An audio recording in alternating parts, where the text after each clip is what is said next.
Good afternoon, everyone, and welcome to our What to Expect webinar. My name is Ibi Layi-Ojo, the Director of Examinations at CFP Board, and I am delighted to be your host for today's session.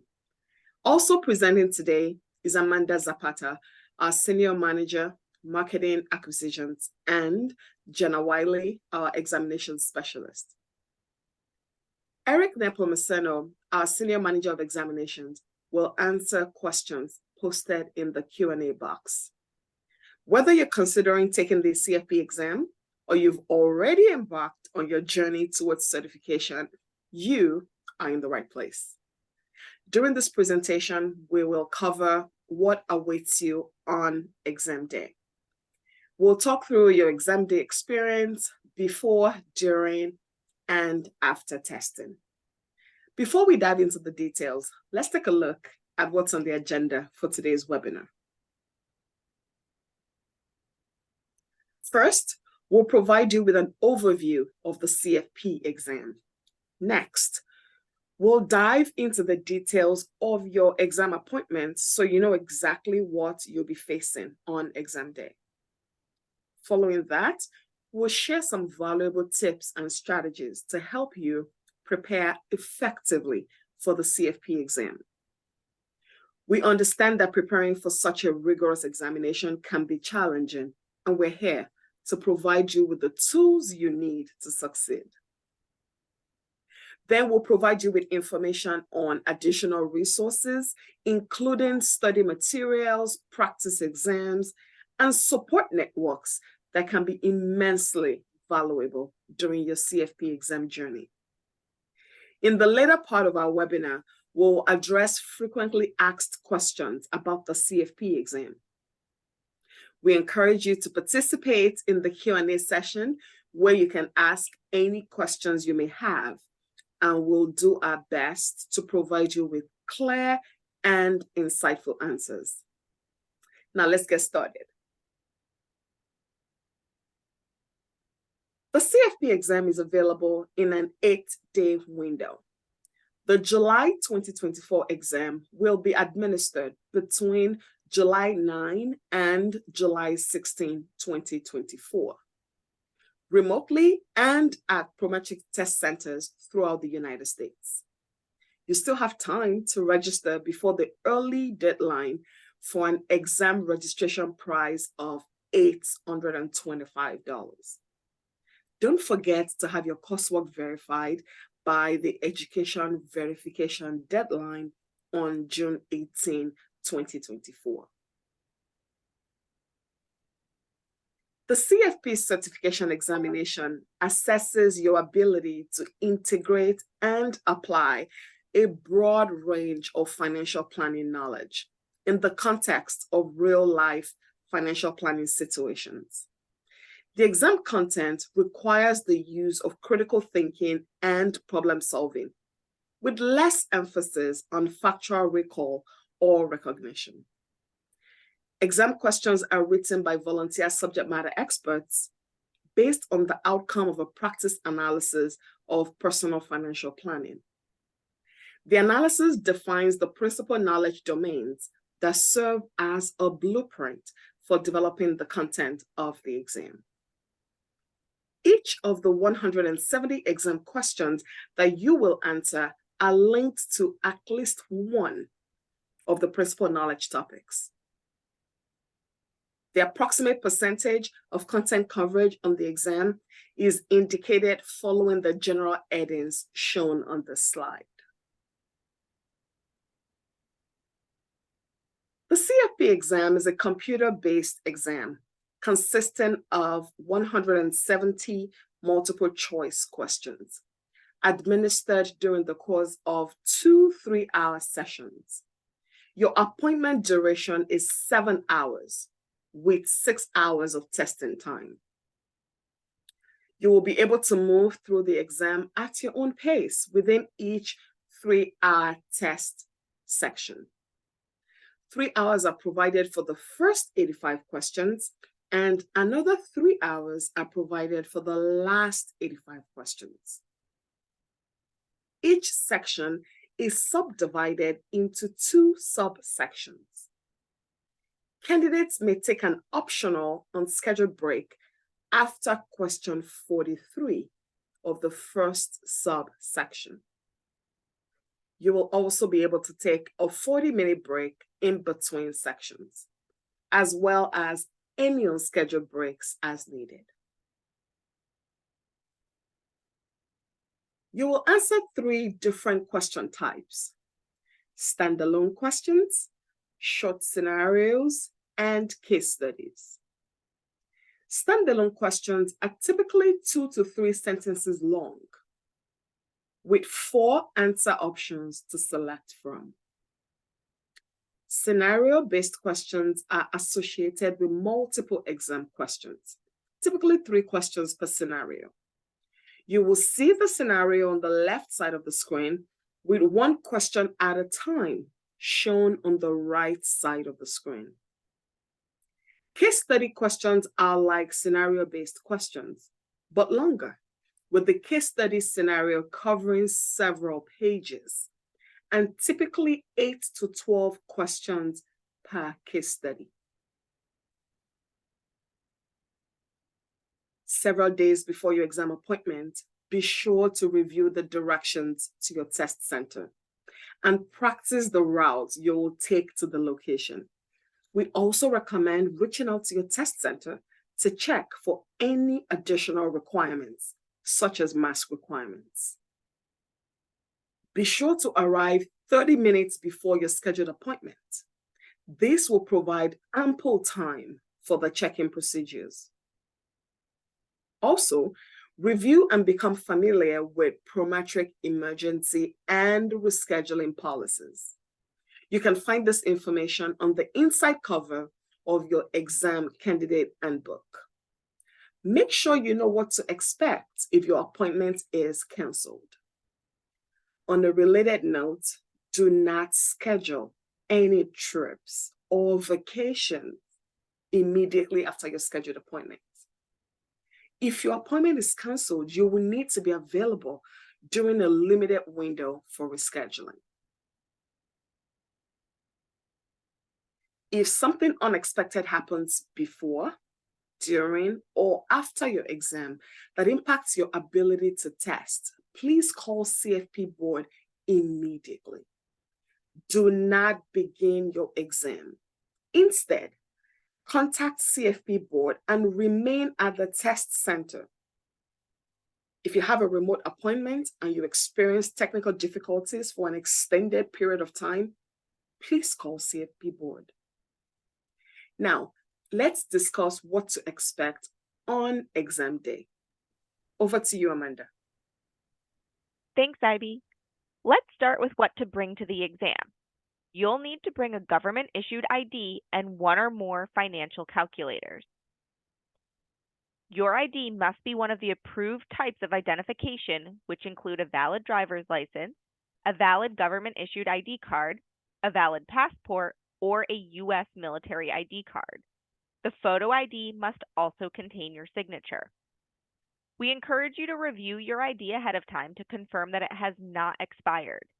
Be sure the name on your ID directly matches the name you used to register for your exam. Your first and last name should match what is listed within your CFP board account. Remember to check your ID prior to exam day. If there is an inconsistency with the name on your identification and the name you registered for the CFP exam with, please contact CFP board before your exam.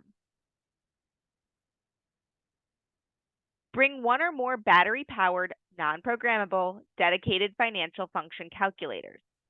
While testing is in session, you are prohibited from accessing electronic devices other than an acceptable calculator.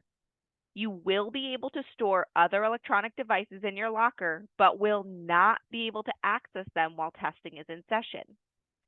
Any food, drinks other than water, or review notes that you bring to the test center will not be allowed in the exam room. You may store them in your locker and can only access them during your scheduled 40-minute break. Calculators containing visible formulas must be covered. You will not be allowed to bring the calculator into the testing room if formulas are visible on the reverse side of the calculator. You may cover up formulas with black electrical tape or by taping blank paper over the formulas. A link to the calculator policy is listed in the reference section at the end of this webinar. Now, Jenna will review the check-in process. Thanks, Amanda. During the check-in process, the test center administrators will review your ID, visually check glasses if you wear them, ask you to sign in, assign you a locker, capture your photo, do a brief body scan, review your calculator, and show you to your seat. For the body scan, you will be asked to show arms and ankles, as well as empty your pockets from the agreed safe distance area. You will have access to your locker during your scheduled break. You will not have access to your locker while you are testing. Prometric will provide you with scratch paper and pencils. The test center administrator will review your calculator and ask you to clear any stored memory. Please review the CFP board calculator policy for a list of approved calculators. Also, be sure to review the functions for clearing your calculator memory and become proficient in restoring your preferred calculator settings. For example, know how to set begin and end functions for time value of money calculations. No other materials are allowed at your workstation during the exam. The tax tables and formulas will be made available to you as an on-screen resource while taking the exam. Printed copies will not be allowed in the testing room. Other prohibited items include food, notes of any kind, electronic devices except for the approved calculator, and personal headphones. Prometric permits water in a clear bottle with a lid or cap in the testing room. After you check in, the test center administrator will show you to your assigned workstation. Noise-canceling headphones will be available upon request from the test center administrator. Any notes that you take will be collected and are not permitted to leave the exam room. Security of the exam is vital and protected by active proctoring and monitoring of video camera surveillance. The digital video recordings are retained until after exam results are official. Before the exam, you will be asked to accept the CFP Certification Pledge Agreement, making a commitment to behave ethically before, during, and after the exam. Please familiarize yourself with the agreement provided to exam candidates before the start of the exam session. Failure to accept the agreement will disqualify the candidate from taking the exam, forfeiting the exam fee. CFP Board also offers remote testing for the CFP exam. For more information on check-in procedures and the exam day experience testing remotely, we recommend reviewing Prometric's remote testing What to Expect video on prometric.com/proproctorcandidate. Additionally, CFP Board has a remote proctoring FAQ on our website. Before scheduling a remote exam, make sure you have a fast, reliable internet and a private place to take your exam. You should also run the system check at rpcandidate.prometric.com to make sure your computer is appropriate for remote testing. Note that in lieu of physical scratch paper, remote testers use an on-screen scratch pad for note-taking during the exam. During the exam, candidates are permitted to take unscheduled breaks to use the restroom or get a drink of water. Please be aware that during unscheduled breaks, no additional time is provided. You may not access your locker. You will also be subject to another check-in process upon your return. To request a break, raise your hand so the test center administrator comes to your workstation to properly check you out of the exam. Halfway through your appointment, there is a scheduled 40-minute break. The exam will begin automatically after the 40-minute break time expires. Please be sure to return to your seat before time expires. To end your break, the system will give you 2 pop-ups to ensure you are ready to end your break. If you skip your break, stop testing and contact CFP Board immediately. At the end of each section, you will encounter the End of Section screen. The end of each section provides an opportunity for you to take an unscheduled break between sections. Remember, the timer will not stop during unscheduled breaks. If you do not need a break, you can click on the Next button to continue to the next section. You will encounter 2 confirmation messages when you end each section. If you have not answered all of the questions in the section, the message will inform you of this. Once you finish the section, you will not be able to return to this part of the exam to review questions. Be sure to review questions marked for review before proceeding to the next section. If additional time remains after all exam questions have been answered, you may review your work from Section 2B only. You may submit your exam for scoring before your final 3 hours have expired. Before submitting, you will be asked, "Are you sure you want to submit your exam for scoring?" Once you click yes, your exam session is ended and you cannot return to view your exam. You will answer a short survey, and then your preliminary results will be displayed. You will also receive an email from Prometric with a copy of your preliminary results. When you are done, you will exit the testing room and report to the test center administrator. At that point, you can retrieve your personal belongings from your locker and return your locker key. A timer is available in the top center of your exam screen. The timer shows both the remaining time in the section and the total time remaining on the exam. Note how you can toggle between the options by clicking on the timer. Having the correct amount of time showing on your screen will allow you to properly pace yourself and ensure you answer all the questions in the specific section you are in. If you select the option for total time remaining, please note that this includes the 3 minutes allocated for the survey at the end. Section 2 will end when there are 3 minutes remaining. The CFP Certification Exam is a pass or fail exam. Each test question counts for 1 point. Passing is based on the candidate's total score across all sections of the exam. Preliminary results are provided to you immediately after taking the exam. Official results are provided to candidates by email approximately 4 weeks following the close of the testing window.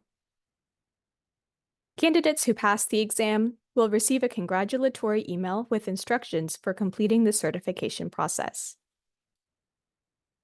If you do not pass, you'll receive a diagnostic report of your exam performance across the principal knowledge domains with indications of your relative strengths and weaknesses so that you know where to focus your studies for the next time you take your exam. Red areas had weaker performance, while green areas had stronger performance. CFP Board does not disclose official exam results over the phone, by text, or by fax. The software used to deliver the exam includes key features such as the ability to mark questions for review, highlight and strike out text, and view the tax tables and formula sheet. You can become familiar with the exam software features by taking CFP Board's free sample exam, available at cfp.net/sample exam. The sample exam includes a tutorial of how to use the testing software, as well as 10 sample questions. You may take the sample exam as many times as you like. Now Amanda will cover preparing for the exam. Thanks, Jenna. CFP Board has 2 170-question practice exams that you can use to help you prepare for the CFP exam. The practice exams mirror the format and content coverage of the CFP exam, providing a replica of what you will see on exam day. This is a mock exam that will boost your confidence on exam day. Be sure to set aside 7 hours to complete the practice exam. This includes your 40-minute scheduled break. Upon completion, you'll receive a diagnostic result report showing your performance in each principal knowledge domain, which you can use to address knowledge gaps as you continue studying. The first practice exam is complimentary with your exam registration and can be accessed in your online account. CFP Board has also put together a couple of additional resources to help as you prepare for the exam that are available for download on our website. The Candidate Handbook is a quick reference tool for exam-related questions in one convenient location. It addresses topics covered in this webinar and provides additional information on registration, scheduling, exam preparation, and what to expect on exam day. The preparation toolkit helps candidates gain an understanding of the steps to effectively study in preparation for the CFP exam. This page also contains the guidance and regulatory change documents, including the updated Secure 2.0 Act provisions that will be tested starting with the July 2024 exam. And don't forget about the Mentor program, which is designed to help you as you prepare for the exam by connecting with a CFP professional. Mentors can help you focus on time management, study strategy, staying motivated, dealing with work-life balance, and more. The deadline to request a mentor is May 14th. For more information, visit cfp.net/mentor. If you have any additional questions about preparing for the CFP exam, you can reach out to our team of candidate advocates at getcertified2024@cfpboard.org. We also have our online candidate forum where you can connect with other candidates and obtain useful tips and guidance in preparation for the exam. We encourage you to join the online conversations or read through posts and testimonials on how others prepared for the exam. You may even find groups of people to virtually study with. All you need is your CFP Board account to access this online community. You can log in at candidateforum.cfp.net. If you are retaking the CFP exam, congratulations on keeping up your momentum towards this exciting milestone. We encourage you to use CFP Board's exam prep resources to help you reach your potential. CFP Board staff, mentors, and other candidates are here to support you on your journey to CFP certification.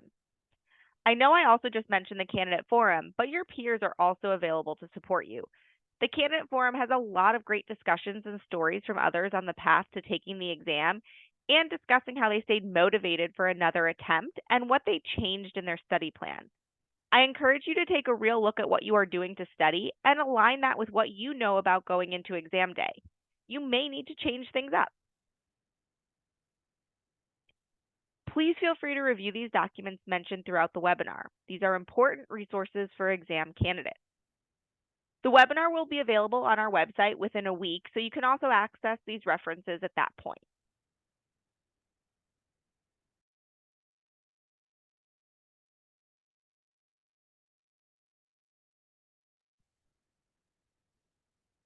Thank you so much for all of your questions. At the moment, we'll be taking a break to review through the submitted questions, and we'll be addressing any of the questions live. Please give us one moment.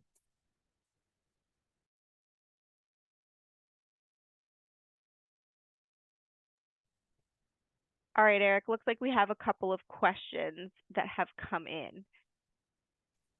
The first question that we've received looks like from a couple of individuals, but is there an option to get a physical copy of the tax tables and provided formulas? No, the tax tables and provided formulas are not provided as a physical copy. The way you access the tax tables and formulas is through a button on screen. You click on the button and the tax tables and formulas will pop up as a resource. You'll also be able to see this if you go on to the CFP Board sample exam. You'll see exactly how to access these resources online through your computer screen. Perfect, thank you. Another question, I heard that scratch paper is no longer available at test centers. Is that true, Eric? No, that's not true. In fact, we require Prometric to provide scratch paper to test takers. If you do encounter a site that's giving you a whiteboard, you can request scratch paper. Perfect. What about basic function calculators? Can candidates bring a basic function calculator along with a financial calculator? Yes, so a basic function calculator will be a calculator that doesn't have any memory storage functions. So in addition to your financial planning calculator, you could bring what people call quote unquote a dumb calculator. So you have two that you're able to bring. If you don't have a dumb calculator, you could bring two financial planning calculators as long as they're on our approved calculator list. Perfect, thank you. And related to that, can individuals bring backup batteries for their calculators? Yes, so you could bring backup batteries for your calculators. You're permitted to bring them in as long as they're loose and not and they're taken out of the packaging. So when you get to the test center, please take them out of the packaging, bring them in loose so they can be inspected, and you'll be permitted to take them to your workstation. Perfect, thank you. Does Prometric provide pencils for scratch paper, or should candidates bring their own? Yes, so Prometric provides scratch paper and pencils. Please do not bring your own.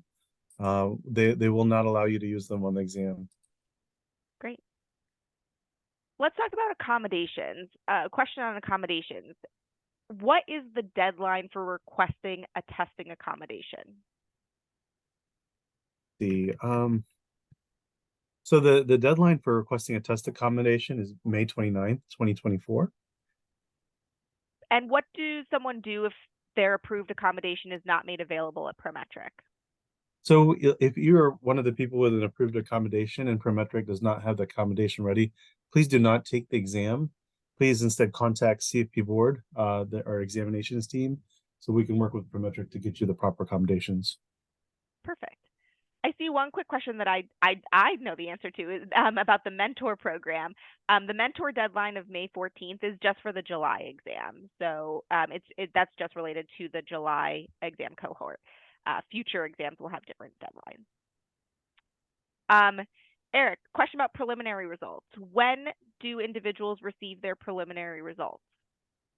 That's a great question. So the preliminary results will flash on screen after you complete the brief survey that comes after the end of the exam. Within about 10 to 20 minutes after completing your exam, you'll also receive a result email from Prometric with your preliminary result that would indicate either a pass or a fail. And then again, the final results will be validated first and sent out about 4 weeks after the close of the exam window. Perfect. Question back to the formula sheet. Will we know ahead of time what formulas will be on the provided formula sheet? How do we know which ones are provided? Sure. So if you were to navigate to the helpful resources, or actually if you could search for CFP board exam tax tables and formulas, we post those online on our website. So you can see the exact tax tables and formula sheets that will be present on the CFP exam. These resources are also published in the practice exam. And then you're able to see them as well in the sample exam, but the most recent ones will be posted on our website. So you'll know exactly what you have access to during the exam. Jenna, can you go back one slide to the reference slide? So I saw a question about the sample exam. What's the link to the sample exam? That 10-question sample exam is in that first column. You can go to cfp.net/sample exam to get to that. That's different than the practice exam. That's just the 10-question sample exam, but I wanted to show you the link there, as well as any of the other links that might be helpful. Also, generally, one link I do want to note is cfp.net/exam resources will bring you to that more general view of all of the resources available. Also, what Erica was just talking about, the tax tables and formulas are also available there. So CFP. This is exactly. So you can find all of these resources at cfp.net/exam resources. And if you have any questions or any trouble reaching this, just reach out to us and we can send you the link as well.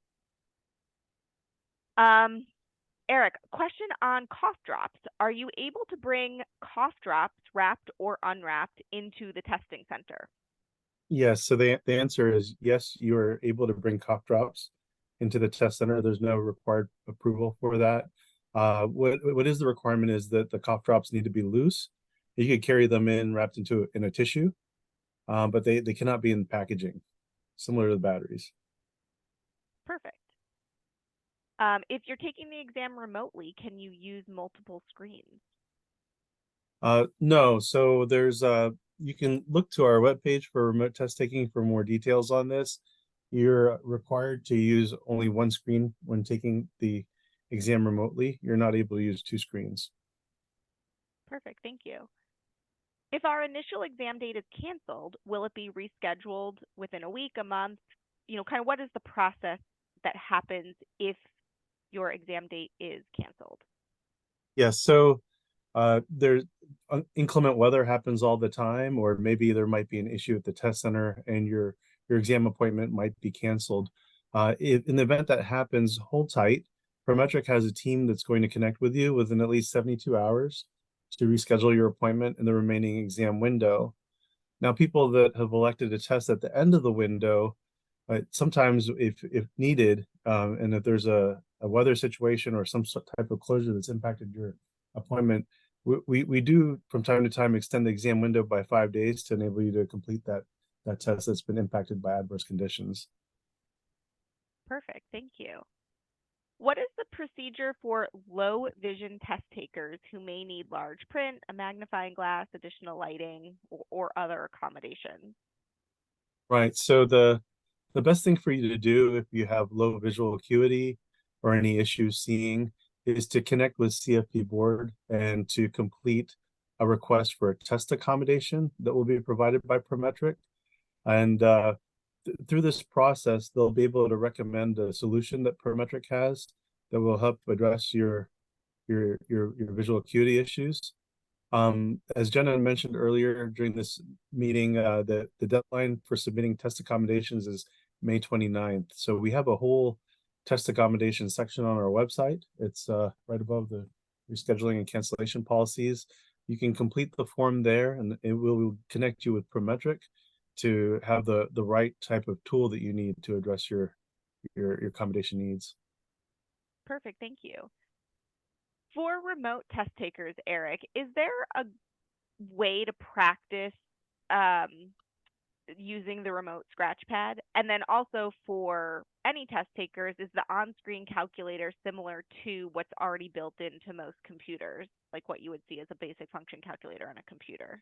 Right. So unfortunately, the scratch pad is not something you can test out prior to taking the exam remotely through Prometric. However, the calculator that is present during the exam is very similar to a basic function calculator. It's an on-screen version that you can just launch and you could use that. Let's say, for example, if you forget to bring a second calculator and that's your preferred style, there's an on-screen calculator available through the testing software. Perfect, thank you. Are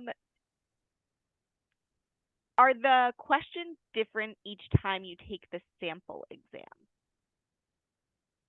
No, so the sample exam is the same 10 questions. If you've completed it once, you would have seen all the questions on the sample exam. Can you elaborate on clearing your memory for the calculator on exam day? Are you just referring to the downshift clear? Yeah, so the requirements for clearing your calculator, it differs for each calculator. So what we'd recommend is to look at the manufacturer's instruction booklet and become familiar with clearing the calculator. There are general instructions that are given to the test center administrators to clear the calculator memory. And if you follow those instructions, what's really key is for you to know how to reset your preferences on the calculator after the memory's been cleared. So what really specifically trips people up is knowing how to reset whether you have a preference for beginning and end and time value money calculations. So be sure you know how to clear your calculator memory and also you know how to reset your calculator for your preferences. That's very key prior to taking the exam. Perfect, thank you. Do we need our university transcript sent in before the exam? Not the prerequisite coursework, but the degree from a college or university. No, it's not required. What this is referring to is the two-part education requirement. One part is the registered program requirement. The second part is confirming that you've completed a bachelor's degree, which is another requirement. You do not need to submit the paperwork for the bachelor's degree requirement in advance.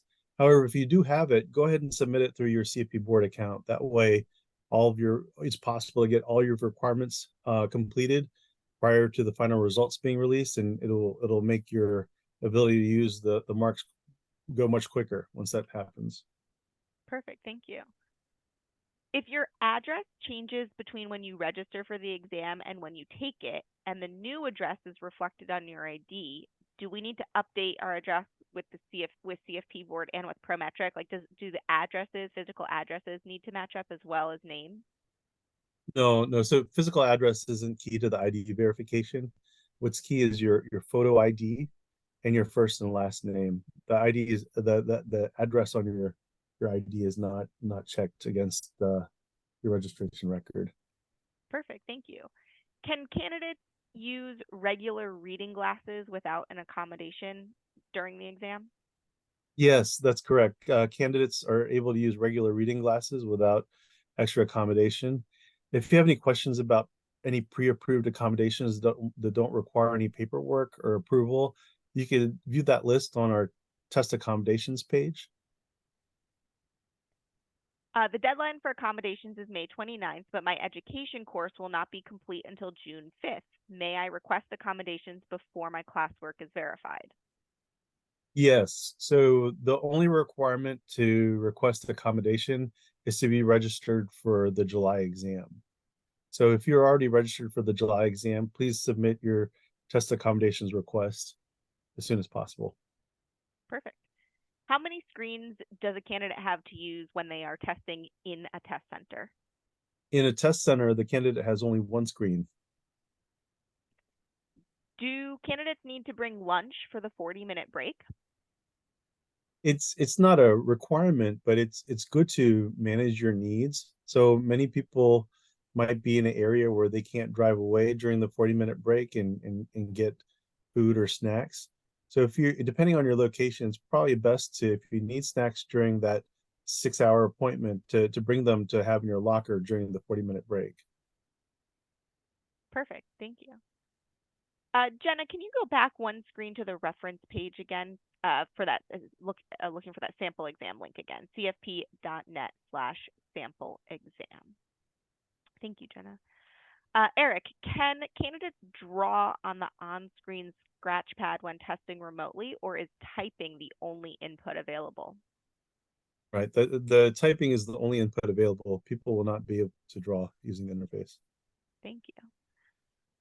For anybody who either ended up joining late or had to run early from this webinar, this will be on CFP Board's YouTube channel within a week. We'll also send out a link to everybody who is registered with a link to this recording. So this will definitely be available in the future. Eric, we have a couple more questions here that have come in. If your ID is in rough shape, for example, a dog chewed on it a little bit, but the name and picture is still readable, is it still fine to use that? Yes, that should be fine as long as it's still a valid ID and it's not expired. Perfect. Do blue light glasses require a special accommodation request? No, they don't. Are candidates monitored during their breaks? Yeah, candidates are monitored throughout the whole appointment. So from the moment you go into check-in and enter the facility, you're monitored all throughout. So that includes unscheduled breaks and scheduled breaks. So there is video footage of all candidates during the appointment. And then it looks like a couple people maybe missed what you had said, Eric, about the coursework, the educational coursework, and the bachelor's degree submission. Can you just repeat that quickly? Sure. So the education requirement is a two-part requirement. The first requirement is the requirement to sit for the exam, which is completing your registered program coursework. Now, there's multiple ways to complete this. You might have what's called an accelerated path, or you might have a transcript review from prior coursework, or coursework from multiple places. But most of the coursework is completed through the registered program and completing the capstone course requirement. So that's needed to sit for the exam. Another component is a requirement prior to certification, which is completing the bachelor's degree requirement. Perfect. And like Eric said, that's not needed to sit for the exam, the bachelor's degree requirement. That's just needed to become certified. And then there was another question around the ethics requirement for certification that I can just answer quickly. Which is, how long does the ethics requirement review, which is the background check, usually take? Typically, you wait until after you have preliminarily passed the exam, and then once the official results are released is when you will see that updated in your account.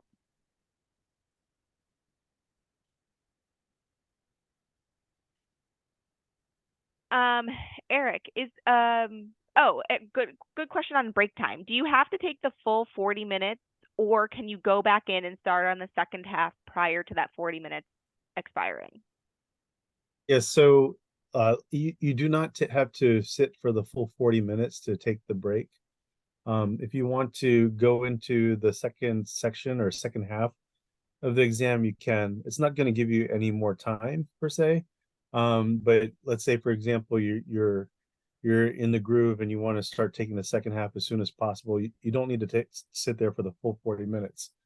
Now, on the other side of that equation, let's say you take more than the 40-minute break time allotment. What will happen is your second part of your exam will start automatically once the 40 minutes is up. So please be sure to return from that break in a timely manner. Perfect. One other question just to add on to the break times is, when you're on your 40-minute break, can you review study materials that you've kept in your locker? So the answer to that is yes. This is the only time you're going to be able to access your locker and review study materials and access your phone. During any other breaks that you take that are outside of the 40-minute break that are considered unscheduled breaks, you're not able to access these materials. So specifically your phone or any notes or any materials that are placed in your locker. So it's only during the 40-minute break where this is allowed. Perfect. I am not seeing any other questions, Eric. Eric, anything else before we head off for today? Anything else on your end that you'd like to answer, or that you've seen on your side? So if there are any questions after this that we haven't answered, please reach out to us at examinations@cfpboard.org. If you have a question related to the education requirement and completion, you could also reach out to education@cfpboard.org to discuss your materials. For example, if you have to provide transcripts for an MBA or submit documentation for the bachelor's degree requirement, or if you're unsure if you've met the requirement to sit for the exam and completed your registered coursework, please reach out to them out there as well. So with that, Amanda, I think we're good to wrap up now. We've pretty much answered most of the questions that are pending, and we'd like to thank you for participating in today's webinar. Perfect. Thanks, everyone. Have a great day.